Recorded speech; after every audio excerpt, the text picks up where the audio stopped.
დაგიბრუნდით თვითფასო ტელემაყურებლებო, გადაცემა შუადღე ქუთაისშიც გრძელდება და არაჩვეულებრივ ქალბატონთან ერთად შემოგიერთეთ, რომელიც მიმდინარე სეზონზე პირველად გსტუმრობს და თემა, რომელსაც ვისაუბრებთ, ზედმეტად მნიშვნელოვანია, რომ გაგაცნობთ სტუმარს. წარმოგიდგენთ და შემდგომ დავიწყებთ ძალიან საინტერესო დიალოგს. ქალბატონი მელანო ჩხეიძე, საქართველოს ახალგაზრდა იურისტთა ასოციაციის ქუთაისის ფილიალის ადვოოკატი, სამოქალაქო ადმინისტრაციული კუთხით, აქვე გეტყვით თვითფასო ტელემაყურებლებო, რომ ქალთა მიმართ ძალადობის წინააღმდეგ 16 დღიანი კამპანია დაიწყო. ალბათ ლოგიკურად მივხვდებით, რომ საუბრობთ იმ ყველაფერზე, იმ ძიმე ფონზე, რამდენად ხშირად ირღვევა ქალბატონების უფლებები და არა მხოლოდ ქალბატონების. მაშასე შუადღე მშვიდობისა მელანო, ძალიან მიხარია რომ ჩვენთან ერთად ხართ, დადგა ის ნანატრი დღე, როდესაც მქონდა ესეთი პაუზა გარკვეული მიზეზების გამო, არ ვიცი რატომ ვერ მოხერხდა თქვენი აქამდე გადაცემაში ვიზიტი, მაგრამ თავარია ეხლა ხარ და ზედმეტად მნიშვნელოვანი მოვლენის შესახებ ვისაუბრებთ. კიდევ ერთხელ მიხარია წარმატებულ დღეს და სამუშაო კვირას გისურვებთ. თქვენც ასევე წარმატებული დღე და სამუშაო კვირა, რა თქმა უნდა, ეს თემა ძალიან მნიშვნელოვანია, ასევე დაიწყო 16 დღიანი კამპანია მოცემულთან დაკავშირებით, დაიწყო 25 რიცხვში და გაგრძელდება 10 დეკემბრის ჩათვლით. მოცემულს ძალიან დიდი მნიშვნელობა აქვს, რადგანაც დღესდღეობით მივახციეთ დიდი ბრძოლის შემდეგ იმ შედეგს, რომ განსაკუთრებით დაცული არის ის უფლებები, დაცული არის როგორც ქალთა, ასევე ბავშვთა და ნებისმიერი პირის, რომელსაც ძალადობის მსხვერპლი გახდება ეს პირები. და რა კუთხით, ანუ რა მიღწევებზე საუბრობ ამ შემთხვევაში? ამისთან დაკავშირებით ადრე მოცემული თემა ესე მნიშვნელოვნად არ იყო გაშლილი, საკანონმდებლო ბაზას არ გვაძლევდა თვალსაზრისით, რომ მათი უფლებების დაცვა ყოფილიყო მომხდარი და ასევე მნიშვნელოვანია ის ფაქტიც, რომ თავად ცოდნის დონე ამ კუთხით უფრო ამაღლდა და უფრო გახდა მნიშვნელოვანი თვითონ პირი დღესდღეობით ფლობენ იმ ინფორმაციას, თუ როგორ უნდა დაიცვან თავისი უფლებები. ანუ ქალბატონებს გულისხმობ ამ შემთხვევაში, მეტად აქცენტი და ხშირად ძალადობის მსხვერპლი ქართულ რეალობაში და საქართველოს ფონზე არიან მდედრობითი სქესის წარმომადგენლები. სტატისტიკა ალბათ ამას გვაჩვენებს, რომ ძირითადად ძალადობის მსხვერპლი არიან მანდილოსნები და ასევე ბავშვები. ეს არის მნიშვნელოვანი მათ მიმართ ხდება ძირითადად და ამიტომ ხაზგასმაც ყოველთვის ამ ფაქტთან დაკავშირებით არის განხორციელებული. კანონი რამდენად იცავს ქალბატონებს, ბავშვებს და ზოგადად მათ ვისაც ძალადობენ ამ შემთხვევაში, კერძოებულად არ მინდა ჩაითვალოს. კანონი აღნიშნულთან დაკავშირებით მიღებული იქნა, რა თქმა უნდა, მაღალ დონეზე იცავს და დღესდღეობით ნელ-ნელა მივდივართ, რომ უფრო და უფრო პრაქტიკაში რეალიზება ხდება ამ სამართლებრივი საკითხების. ასევე ბავშვებთან დაკავშირებით რეფერირების დოკუმენტი, რომელიც მანამდეც არსებობდა, მაგრამ დღესდღეობით უფრო გაფართოვდა და უფრო მნიშვნელოვანი საკითხები არის გაწერილი მასში. ასევე ქალთა მიმართ ძალადობის კუთხით, იმიტომ ახსენებთ, რომ თავად კანონი გვაძლევს ამის საშუალებას, კანონის იწყება ქალთა მიმართ და ოჯახში ძალადობის სხვებთან მიმართ არის. ეს და ძირითადად ხაზგასმა გარკვეულწილად რატომ ხდება ყოველთვის, იმიტომ რომ სტატისტიკა, როგორც თქვენ აღნიშნეთ, დღევანდელ რეალობაში იძლევა ამ მოცემულობას, რომ ძირითადად მსხვერპლს წარმოადგენს ქალბატონები და ბავშვები. და რა ტიპის ძალადობა ვლინდება მათ ძალადობა ხშირად არის ფიზიკური ძალადობა, რაც უნდა სამწუხარო უნდა იყოს, ასევე ფსიქოლოგიური ძალადობა და ეკონომიკური ძალადობა. ფსიქოლოგიური ძალადობა საკმაოდ ხშირია და ზოგჯერ იმაზე ხშირია, ვიდრე ფიზიკური ძალადობა რეალურად. ეს ძალადობის შემთხვევები არის იმდენად ხშირი, რომ ზოგჯერ თავად მსხვერპლს აღქმაც კი არ აქვს იმის, რომ ის ფსიქიკური ძალადობის მსხვერპლი არის. ეს შეიძლება იყოს გამოხატული იყოს როგორც ყოველდღიური მის მიმართ უარყოფითი ფრაზებით, გამოთქმით, მის მიმართ დამამცირებელი შემთხვევა. ამ შემთხვევაში ეს არა მარტო არ უნდა ჩავთვალოთ, რომ ხშირად გონიათ, რომ ძალადობა არის მარტო ფიზიკური ძალადობა, მაგრამ რეალობაში მარტო ფიზიკური ძალადობაზე არ ვსაუბრობთ ამ შემთხვევაში, ეს არის ფსიქიკური ძალადობა, ასევე გვაქვს საკმაოდ ხშირად და საქართველოშიც ეს ხშირი შემთხვევებია, როდესაც ეკონომიკურ ძალადობაში რა მოისაზრება ეკონომიკურ ძალადობაში? ეკონომიკურ ძალადობაში მოისაზრება ის შემთხვევა, როდესაც მსხვერპლი დამოკიდებულია მოძალადეზე გარკვეულწილად ფინანსურად და ამიტომ ის ძალადობს, გარკვეულწილად მისი უფლებების შეზღუდვა ხდება ამ კუთხით, რომ ან განხორციელდება ის არ მოუტანს საკვებს, არ დააფინანსებს, შესაბამისად ხშირად ნამდვილად მანდილოსნები, მოხსებულები, ასაკში მყოფი პირები, ანუ ისინი არიან და ასევე შეზღუდული შესაძლებლობის მქონე პირებით. არიან ხშირად ესეთი ძალადობის მსხვერპლი. მელანო, თუ კი გადახედავ გასულ წლებს და შევადარებთ რეალობას, ქალბატონებმა რამდენად იციან, რამდენად ინფორმირებული ინფორმირებულები არიან საკუთარი უფლებების შესახებ. და ამერად აქვთ გამბედაობა, ალბათ ეს გარკვეულწილად უკავშირდება სრული გაგებით გამბედაობას მოგმართონ დახმარებისთვის და შემდგომ ვისაუბროთ თქვენი მხრიდან როგორ ხდება დახმარება. დიახ, თუ ჩვენ შევადარებთ ამ სიტუაციას წინა წლებთან შედარებით, ჩვენ ნახავთ, რომ რა თქმა უნდა, ამ კუთხით ინფორმირებულობა უფრო მაღალია, პირებს აქვთ ინფორმაცია თუ როგორ უნდა მოახდინონ თავისი უფლებების დაცვა. დღესდღეობით სამართალდამცავი ორგანოების მხრიდანაც ამ კუთხით ბევრად მკაცრ მიდგომებთან გვაქვს საქმე, ვიდრე გარკვეული წლების წინ, როდესაც გადავხედავდით ამ სიტუაციას, ჩვენ ვერ ვნახავთ ვერც შემაკავებელ და ვერც დამცავ ორდერს იმდენად ხშირად, რაც დღევანდელ რეალობაში აქვს. ზოგჯერ შეიძლება სხვა კვალიფიკაცია მიეცათ ამ საკითხისთვის და არ ყოფილიყო ის, როგორც ოჯახში ძალადობის ფაქტი დაფიქსირებული. შესაძლებელია ყოფილიყო არა შემაკავებელი ორდერი, არამედ მაგალითად როგორც პოლიციის წინააღმდეგობის გაწევა 166 მუხლის სამართალდარღვევის რაც გულისხმობს ხულიკრობას, ანუ საზოგადოებაში ან ესეთი შემთხვევები ქონდა ადრე, მაგრამ რეალობაში დღესდღეობით უკვე როდესაც ხდება ოჯახში ძალადობა, ასევე სისხლის სამართლის კოდექსმაც განიცადა ამ კუთხით ცვლილება 126 პრიმა მუხლი დაემატა.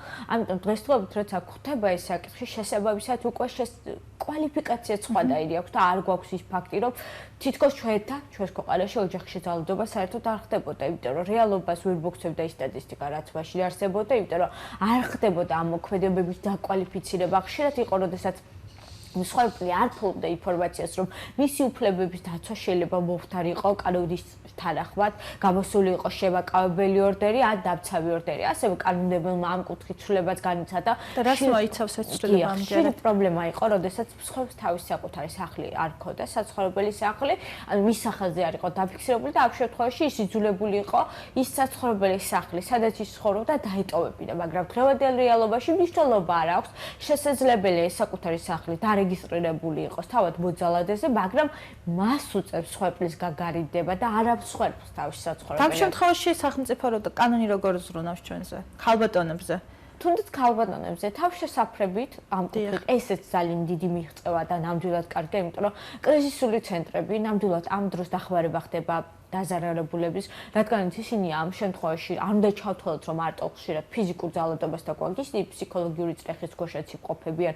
მათ ჭირდებათ აუცილებლად ფსიქოლოგის დახმარება, ჭირდებათ იურისტთა კონსულტაცია, რადგანაც ამას არ უნდა ჩავთვალოთ, რომ ოჯახში ძალადობა დამთავრდა. ამას მოყვება თან მიბმული სხვადასხვა სამართლებრივი პრობლემები, როგორც არის შვილებთან ურთიერთობა, მე ხავ საუბრობ ქალბატონების კუთხით, რადგანაც შვილებთან ურთიერთობა, შემდგომ ალიმენტის საკითხები, განქორწინება, ქონებრივი დავები, ანუ 1000 მიბმული საკითხია, რაც მნიშვნელოვანია და სამომავლოდ უკვე ამ ქალბატონებისთვის გადამწყვეტი საკითხია. ამიტომ ჩვენც თუნდაც ჩვენი მსგავსი ორგანიზაციები ჩვენ განსაკუთრებით ამ საკითხებთან დაკავშირებით საქართველოს ახალგაზრდა იურისტთა ასოციაცია განსაკუთრებით დიდ ყურადღებას ვიჩენთ და ვეხმარებით ოჯახში ძალადობის მსხვერპლ პირებს. ეს იქნება ქალბატონი, მამაკაცი, არასრულწლოვანი პირები, ხშირად ასეთი ოჯახში ძალადობის მსხვერპლი არის როგორც ქალბატონები და ასევე არასრულწლოვანი, ანუ ბავშვები. ისი ყველაზე მოწყვლადი ჯგუფია მოცემული კუთხით, რადგანაც არასრულწლოვანს დამოუკიდებლად არ შეწევს და არის თავისი უფლებები დაიცვას. ის ხშირად შეიძლება იყოს ეკონომიკური ძალადობის მსხვერპლი, ასევე არასრულწლოვანებთან დაკავშირებით ეს გვაქვს ბულინგის შემთხვევებით, როდესაც ეს თავად არასრულწლოვანების დონეზე ხდება, ანუ თვითონ არასრულწლოვანი შესაძლებელია გახდეს მისივე თანატოლის მსხვერპლი. ასევე გვაქვს არასრულწლოვნების მიმართ უგულებელყოფა ესეთი ძალადობის სახე. ეს გულისხმობს, როდესაც არასრულწლოვანი არ არის შესაბამისად, ანუ მას ეს ზრუნვას არ ახორციელებენ. მაგალითად, ჩვენ არ გულისხმობთ ეხა მაგალითს, რასაც მოვიყვანთ, რომ აუცილებლად ახალი და ძვირადღირებული ამოსით უნდა იყოს ეს ბავშვი. არამედ ამ შემთხვევაში, როდესაც სეზონის შესაბამისად არის ზამთრის პერიოდი და მასაც-ია ზაფხულის თანისამოსი. ამ შემთხვევაში ამას შეიძლება მისი ჯანმრთელობის კუთხით სერიოზული პრობლემებს მივადგეთ, ასე როდესაც მას ჭირდება სამედიცინო დახმარება, შესაბამისი აცრები, მკურნალობა და ამის განხორციელება არ ხდება.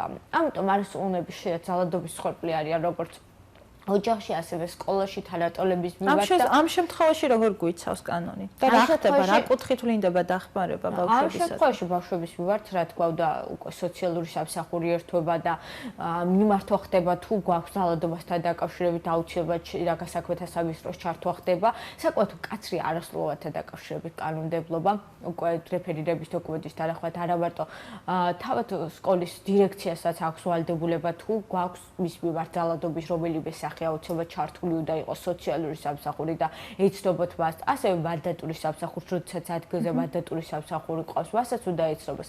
ანუ სახალხო დამცველის ჩართვაც ხდება. ძალიან მნიშვნელოვანია ჩვენ დავიცვათ იმ ადამიანების უფლებები, რომლებიც არიან ძალადობის მსხვერპლები. კანონმდებელი ითვალისწინებს აღნიშნულთან დაკავშირებით ეს არის ძალცავი და შემაკავებელი ორდერი. პირველ ჯერზე შემაკავებელ ორდერზე ვიდა ვისაუბრო მოკლედ. ამ შემთხვევაში ქონდა და პრაქტიკაში არსებობდა და იმიტომ რომ კანონმდებელი ითვალისწინებდა ამას, რომ შემაკავებელი ორდერიც უნდა გამოეცა სასამართლოს. ამ შემთხვევაში დღესდღეობით ამას ახორციელებს შინაგან საქმეთა სამინისტროს შესაბამისი სამსახურები, პოლიციის მუშაკები და შესაბამისად წერენ შემაკავებელ ორდერს. ამ შემთხვევაში ხშირად ხდება თავად მოძალადის მიერ შემაკავებელი ორდერის გასაჩივრება, რადგან ისინი ხშირად არ ეთანხმებიან ამ საკითხს. ხშირად შედგა კვლევა ტარდება, სასამართლოში აღნიშნული საკითხის შესაბამისი პროცესი ტარდება და უნდა იყოს სრულად ჩატარებული, რადგან ეს ერთი შეხედვით შესაძლებელი ერთი პირი იყოს მოძალადე და მეორე მსხვერპლი, მაგრამ რეალობა სხვაგვარად გამოიკვეთოს, ქონდეს პირიქით. ანუ საპირისპირო შეფრთხილება. დედრობითის სქესი ძალადობდეს პირიქით მამაკაცზე. ანუ შესაძლებელია ჩვენ არ უნდა ჩავთვალოთ, რომ ძალადობის მსხვერპლი მარტო მანდილოსები შეიძლება იყოს დედრობითის სქესის წარმომადგენლები.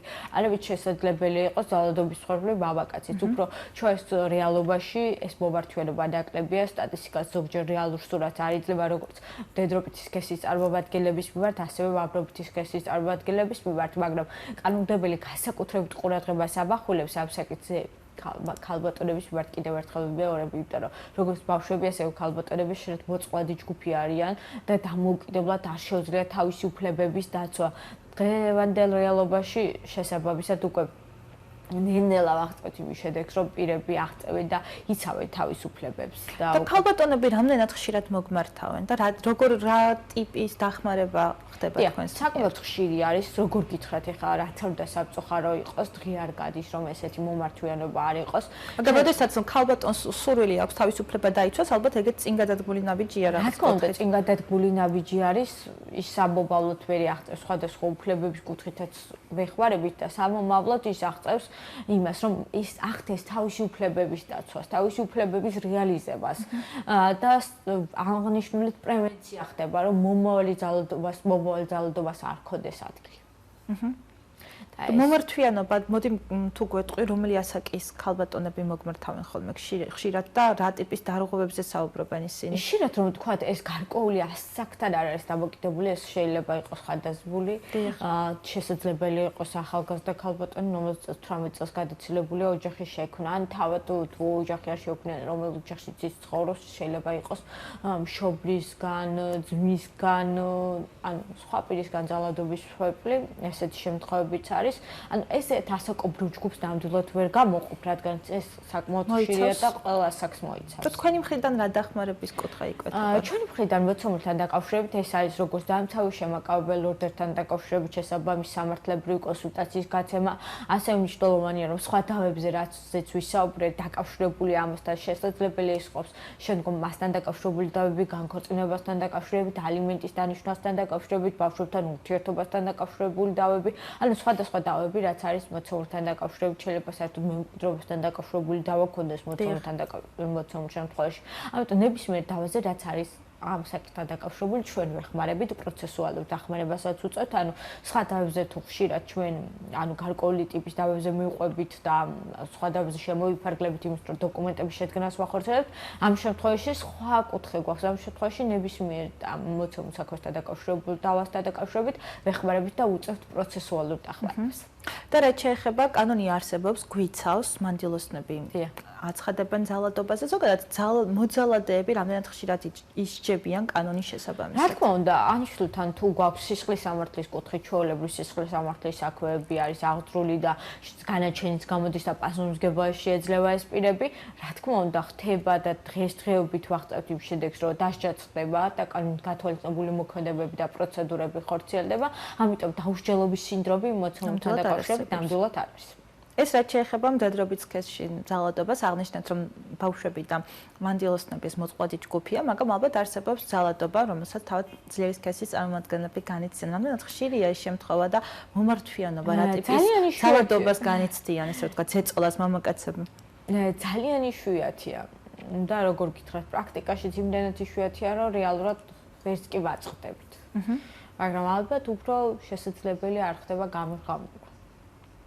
და რა განაპირობებს მელანო ყველაფერს როგორ გიქრობ? გარკვეულწილად ალბათ თვლიან, რომ ძალადობები შეიძლება თვლიდნენ, რომ ძალადობის მსხვერპლი არ არიან და ეს მათი ოჯახური სიტუაცია და საქმეა.